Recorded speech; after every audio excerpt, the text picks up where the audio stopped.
All right, ready to dive in. Today we're going deck on crypto, specifically Binance, and the insights from their CEO, Richard Tang. Should be interesting. You'd be surprised Tang's take on this bull market. It's not your average hot take. Yeah, he makes these connections, like everyone's saying this surge is different. Right. Tang points right at the Fed, at their interest rates, as a kind of like a catalyst. Okay, hold on. Interest rates. Crypto. Explain that one. Basically, it comes down to risk. When interest rates are low, bonds. Boring. Suddenly, crypto looks a lot more interesting. Makes sense, but isn't that always the case? This time, it's not just regular investors, it's the big guys, the institutions. They're jumping in.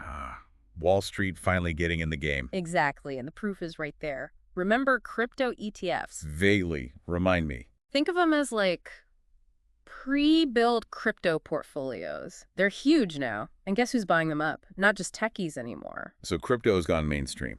Big time. This institutional money, it brings stability, legitimacy, stuff we haven't really seen before. And Binance, they're in the perfect spot to ride this wave. They're like the face of crypto these days, right? Over 230 million users. That's more people than some countries. 50 million just this year. But it's not just the numbers. What's the secret then?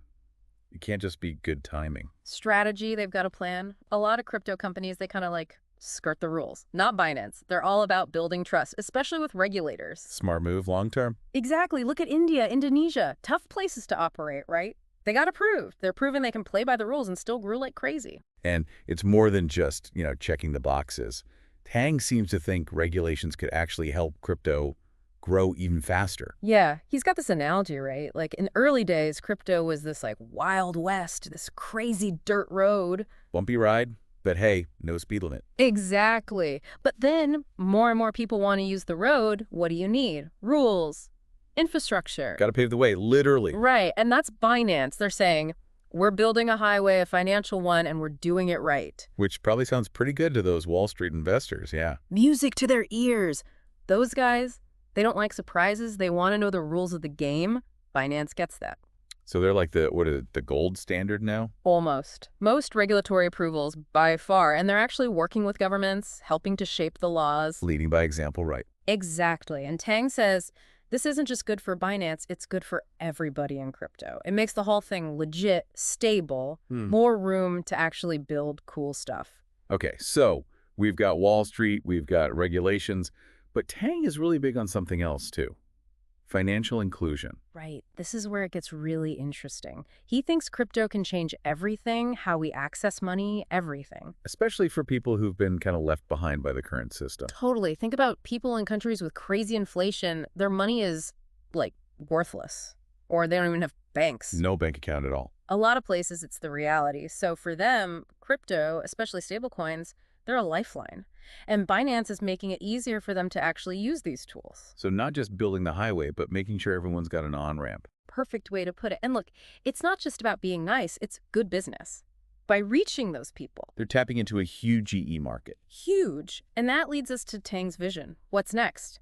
He doesn't think the next wave of crypto is coming from, like, Silicon Valley. Not Wall Street. Nope, he thinks it's the billions of people around the world who are just getting started with this stuff. Democratization of finance, he called it. That's the one. So we're talking like a fundamental shift, the whole financial system changing right in front of us. And we're just getting started. Tang, he thinks in 10 years, owning crypto, it'll be normal, like having a smartphone. Bold prediction, but I mean, is he wrong? It's moving fast. Yeah. And that brings us back to Binance's goal, the big one. 1 billion new crypto users. Think about that. 1 billion people. Suddenly, they can use this global financial system. Like a whole new internet, but for money. Exactly. And just like the internet changed, well, everything. Tang thinks crypto will do the same for, like, how we actually use money. He's talking no borders, no limits. So anyone, anywhere, they can build something for themselves financially. That's the idea. I mean, there'll be bumps, right? Regulations, tech stuff, even just figuring it all out as we go. Sure, but the direction is clear, isn't it? Oh, yeah. Crypto is here to stay, and Binance. They're leading the pack, building towards a system that's more inclusive, more accessible, more fair for everyone. Big claims. Big goals, too. So as we wrap up here, it's almost hard to take it all in, We went from this niche thing, a few techies messing around, to, like, a global phenomenon that could change literally everything about money. Wild ride. And it's just getting started. That's Yeah. the thing Tang leaves us with, right? Mm. If Binance actually pulls this off, another billion users, what happens then? Mm. How do we live? How do businesses work? Governments? Good questions. Questions we're thinking about for sure. Maybe we'll unpack some of them in another deep dive. Looking forward to it. Until then, keep learning, keep exploring, and as always, happy diving.